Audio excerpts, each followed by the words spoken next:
And welcome to the studio audience edition of Hannity. Tonight, you get to meet the Millenials. Now, over the course of the next hour, some familiar faces from Generation Y. They're going to be here to tackle a wide range of topics, from politics to pop culture to some of the most divisive social issues that we face as a country. No subject tonight off limits. You know, being a parent myself, I want this program to be more than just identifying the challenges that face this generation, because it's so important we also tonight identify solutions. And with that said, we begin tonight. We take a look at the Millennials by the numbers. Now, many young Americans in this age range attempted to enter the workforce at the height of the recession, and sadly, after nearly 6 years under President Obama, well, unemployment remains way too high among 18 and 29-year-olds.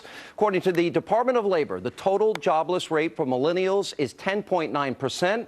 Now, that's well above last month's national average of 7.3%. And moving on, in 2012, a record number of millennials, well, guess what? They're still living at home with mom and dad. 21.6 million total, a much higher number than the 18.5 million back in 2007. Also, in terms of median income, we've also uncovered a very disturbing trend. Now, sadly, it has systematically declined over the past 5 years, starting in 2007 at $33,000, dropping all the way to just over $30,000 in 2012. But let not your heart be troubled, because there's some good news to share with you tonight, at least from my perspective. According to the latest Quinnipiac University poll, the group represented by the young people behind me right now, they prefer Republicans at this moment over President Obama on almost every issue. Now, the GOP has a 10-point advantage over the president when it comes to handling the economy, a 5-point advantage on health care, and millennials trust the Republicans in Congress more than the White House regarding the budget, as well as the controversial subject of immigration reform. And on that very hopeful note, well, I think it's time to welcome in our studio audience. All right, how many of you are worried about your future? Raise your hands. Anybody not worried about their future? You didn't raise your hand. Did you forget? Yes, sir. Are you worried about you? Yeah, you know, sir, here I am among young people, and you're already identifying me as the old guy in the room. Thank you very much. I am worried. You are. I think you all have a right to be. Now, let me just go to some trends, because if you look at voting trends, I just gave you some numbers where young people feel now about the economy and they prefer Republicans. That's not the case. Let's go back. We'll take a look at 2008, and you see that, well, millennials voted for Barack Obama over John McCain. Then we look at some of the other issues. In 2012, they voted for 60, 37. Oh, why are you laughing?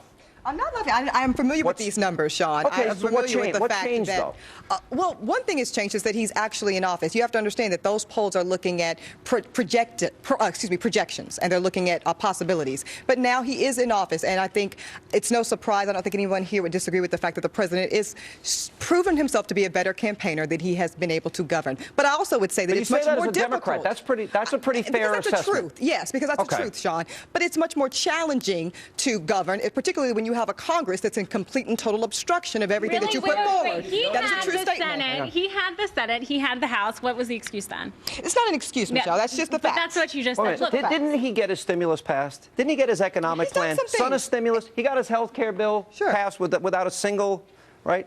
Here's one thing that I think the latest polls that came out showed that on the issue of honesty and trustworthiness, most Americans don't trust their president. How many of you think the president is honest and trustworthy? How many of you don't? Why? Because he, like many other politicians, have said one thing and done another. And that is one thing that's indicative of this generation, is that they can't stand people who are inauthentic in positions of power. You know, they grew up in a culture where 9/11 happened when we were coming into adolescence. And then as we were trying to graduate from college, the financial crisis happened. So we've had dream after dream kind of crushed. So we're tired of looking at politicians and hear them say one thing and lead us down these road with these high hopes, and then nothing comes through. So my generation, our generation, millennials, we just want to see someone get something done and be honest. And I think that's why they're now. You're a Democrat. Look at this big change around. People are disappointed. They feel disenfranchised. Look at those numbers.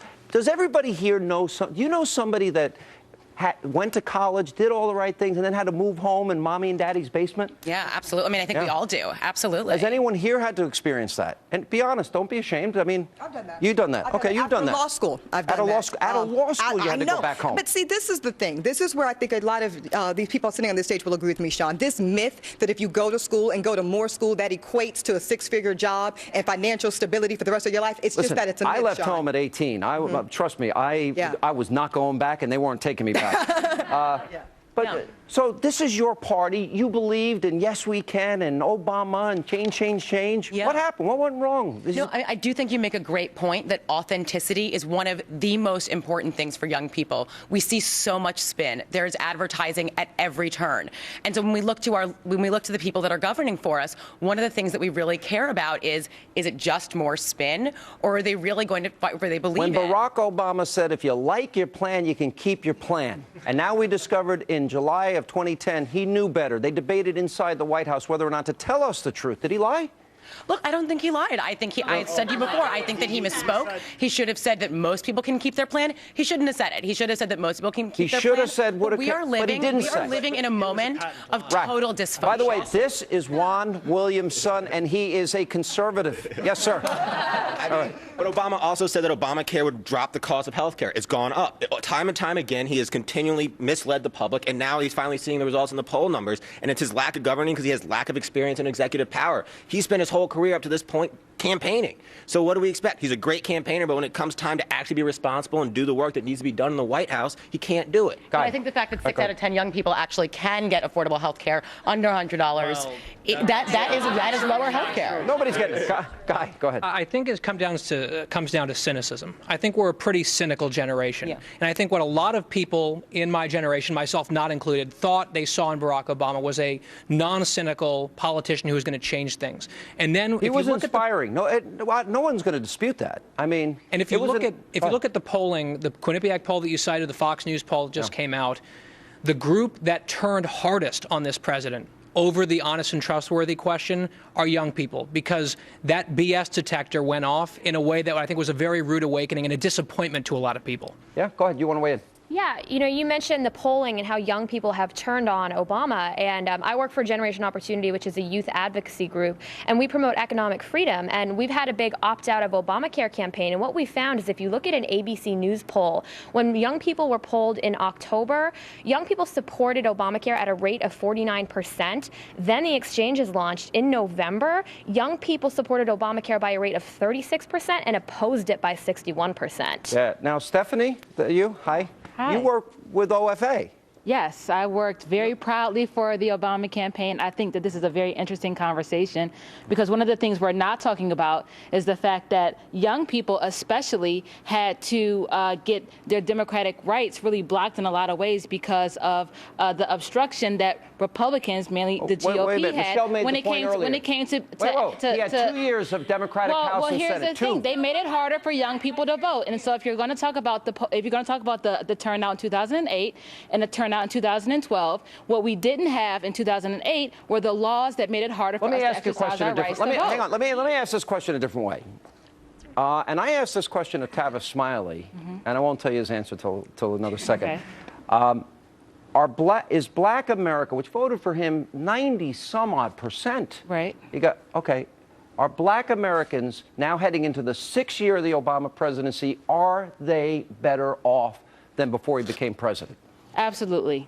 Absolutely. The numbers don't show it. And here's the thing. In the that's Black community, Sean, the labor participation rate is lower than it has been in 30-some-odd years. How can you make that case? You want to know why? Because we had years of Republicans who were in office. I think it's amazing how we always start with the troubles of the country starting in 2008 when Barack Obama got in office. I thought 2010 was the decades. recovery, summer of recovery. We have decades of policies being put in place, namely first under Reagan, who made it hard for African Americans and people of color in this Ronald country. Reagan left in 1988. I think we're past Reagan. Go ahead.